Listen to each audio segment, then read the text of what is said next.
So I found out that you could order 4x4 prints from Shutterfly for free, and I went a little bit insane and ordered 175 of them, but I'm gonna put them up all on my wall and it'll be good. This is the wall in question. I literally had to sketch out like a diagram to figure this out. It's gonna be bigger than I thought it was gonna be, but that's okay.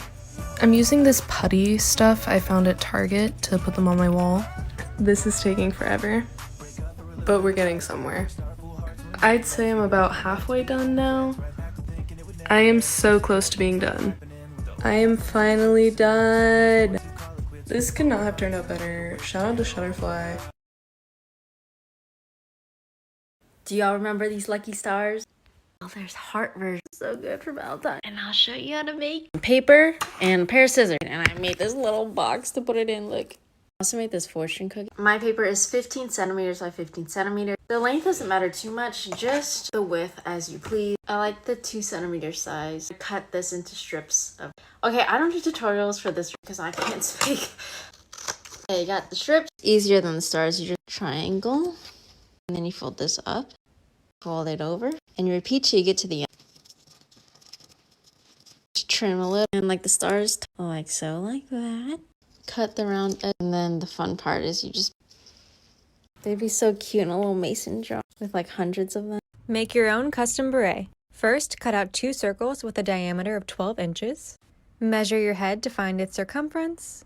Then find the radius and cut that out of the center of one of the circles, so it should look like this when you're done. You now have your top piece and your bottom piece. Cut 1 set out of your lining fabric and 1 set out of your main fabric. Then sew the top to the bottom right sides together along the outer edge, and do that for both the lining and the shell. Turn the lining set right side out. I also want to note that I chose not to put a little loop on mine because of my fabric choice, but you would want to do that now. Once your lining set is turned right side out, you want to insert it into the shell fabric set. Now, sew the lining to the shell set along the inner edge, but be sure to leave a gap big enough to turn everything right side out. Turn everything right side out, sew up the gap, and you're done. Follow me for more sewing. Bye! Hi, I'm going to show you how I make rings from Shrinky Dinks.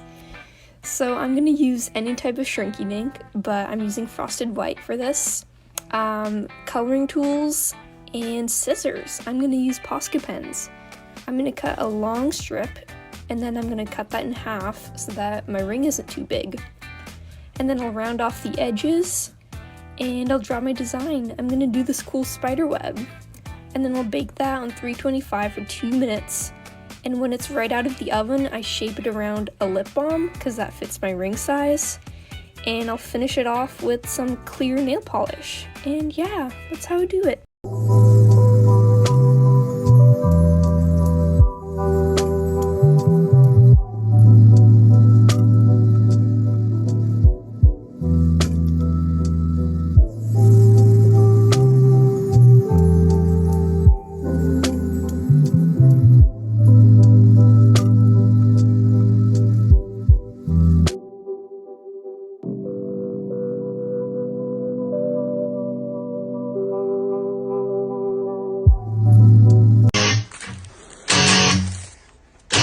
What's the Scooby-Doo?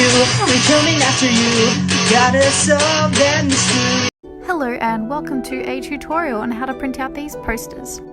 I've heard of a lot of people using free prints, so if you want to look into that, go right ahead, but I just printed all of mine off at Officeworks. So first off, I put 8 posters into a Pages document and changed the settings to stay on page, text wrap none, and change the width to 6.9 centimeters.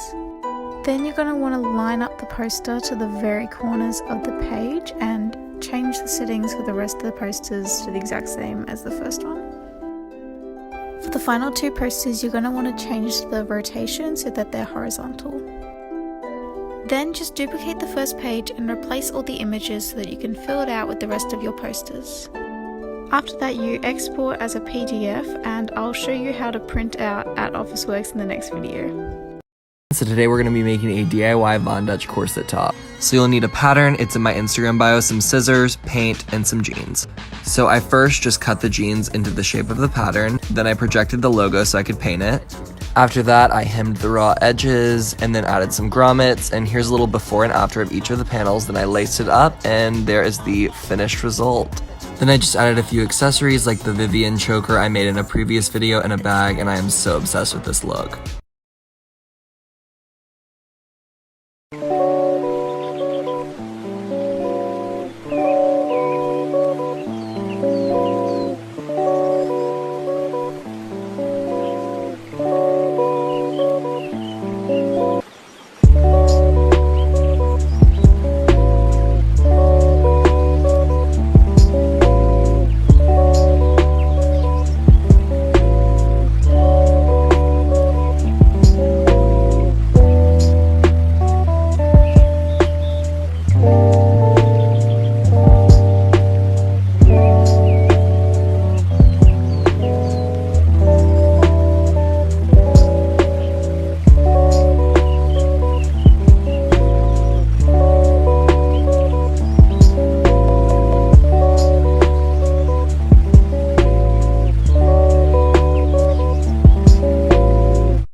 Here's how to crop a sweater in a way that looks super finished and professional. Your sweater needs to have this ribbing at the bottom, fold it upwards to decide how short you want your sweater to be, and mark it with a pin. With your sweater inside out, fold that bottom hem up about 1/2 inch below the mark of your pin. Match your seams and sew all the way around on this line. Next, you need to cut off all of the excess fabric, get as close to the seam as you can. Turn your sweater right side out and fold your hem over.